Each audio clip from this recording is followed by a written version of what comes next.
Thanks for the intro. Disclaimer: the thoughts expressed in the following slides are my takeaways from this book, which are based on my beliefs. And your takeaways from this book could be entirely different from my perspective. So don't treat this presentation as a substitute for reading this book. More about the author. So Annie Duke, she's the most successful and influential woman in the world of poker. She's a noted speaker and author. Some of the tournaments she has won are the World Series Poker Championship, National Heads Up Poker Championship, etc. So she's like really, really good at the game of poker. But what is this book all about, right? This book is all about making good decisions. Um, but then why poker? Why not chess? Right? Like we could be talking about chess.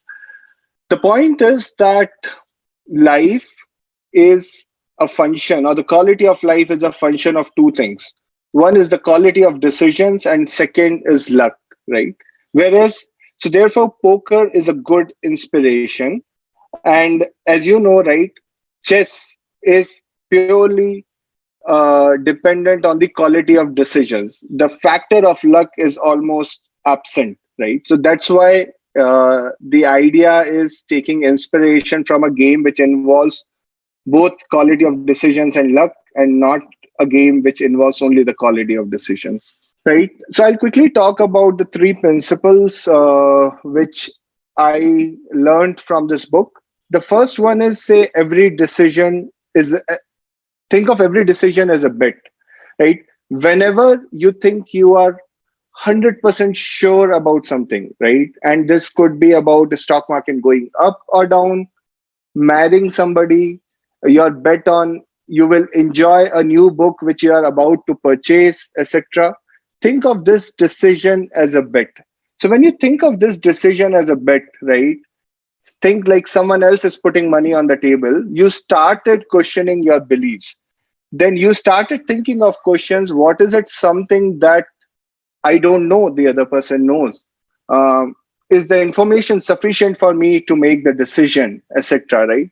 So when you start questioning your beliefs, you become like, say, from 100% 70% confident, or 70% confident on the decision you want to take, right? And you dig deeper information, try to make prudent choices, right? So objectivity kicks in. There is accuracy, there is open-mindedness for new information, right? So that's the first principle which I learned from this book. The second principle is about the positive expected value. So every decision you make, right, uh, the expected value of that decision is the possible reward you'll get out of that decision, and the likelihood of the reward, or you can say probability of the reward. The expected value is positive when the personal cost you are incurring to get that value is more than the is less than the outcome, right, or the expected value. So that's where you say that the expected value is positive in nature. I know it's very theoretical, so let me take an example from this book, right? So say you are playing a game of poker, right? And the possible reward for the pot is it's a dollar 200, right? And the likelihood of success is 50%. So you know that the expected value if you win this pot is $100. And for you to make your opponent show the hand, the cost you have to incur is $50. That's what you have to bet, right? Since that personal cost is less than the expected value, right? It's like the book encourages you, or this principle encourages you to make that bet, because the personal cost is much lesser than the expected value. Now, when the person makes this bet, it is not guaranteed that the person will win, right? So the desired result is not the validation of making a good decision. It is that when you keep making such good decisions continuously, overall there would be net positive impact in a series of events. So we are not talking about events in isolation. We're talking about series of events, and therefore just looking at your decision from the quality of outcome is not the right thing to do. That takes us to the third principle, which is the decision evaluation principle, right? So what do you do generally when you get the desired outcome, right? I think this would be the state. You would feel joy. You would be very happy about it, right? But what do great people do? And Any Duke talks about some of the greatest poker players on what they do after winning the world championships, right? They go and talk about their every move and where all did they made mistakes. So it's not that only through bad outcomes people try to learn.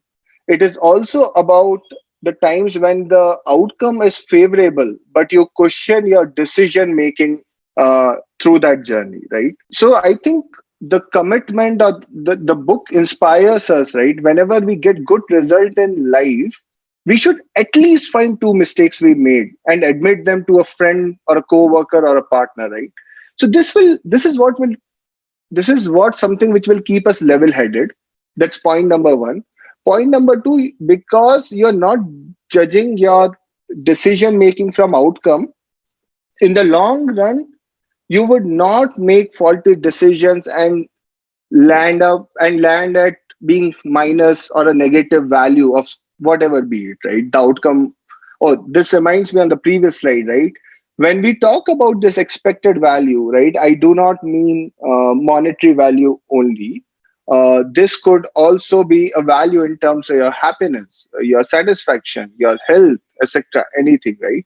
So these principles are not restricted towards monetary value. It is about the expected value in very different forms which you care about. The last thing which I would like to talk about is the part which I applied in my job, right? So there are a couple of frameworks which this book gives while making decisions. The two which I loved most are the principles of backcasting and pre-mortem. So these are nothing but say that when you're starting on a journey, right, it could be about any project, any product building, anything in life, right? You think 6 months down the line, or say a year down the line, if you're sitting in a room and this project has failed, what all things you will be discussing as a group, right? And list them down exhaustively. This will now give you a good sense of the points of failures in this journey so that you can address them upfront. The other way to do this exercise is so this is pre-mortem. The other way to do this exercise is backcasting, right? Which is just the same framework applied in positive sense. So you start a project today, and 6 months down the line, this project is successful. And in a room, you're discussing, the success of it. So what all things would have gone right to make this project successful is what you should again list it down and double down on these areas so that you ensure that the project is successful. So I was able to apply these frameworks in my day-to-day work in the organization, and it really helped me get good outcomes. Right? At times, I got bad outcomes, but at least I know that the quality of my decisions were good when I made those. So right, so yeah, those were my learnings from the book. I hope those were you found them helpful, and thank you so much for it.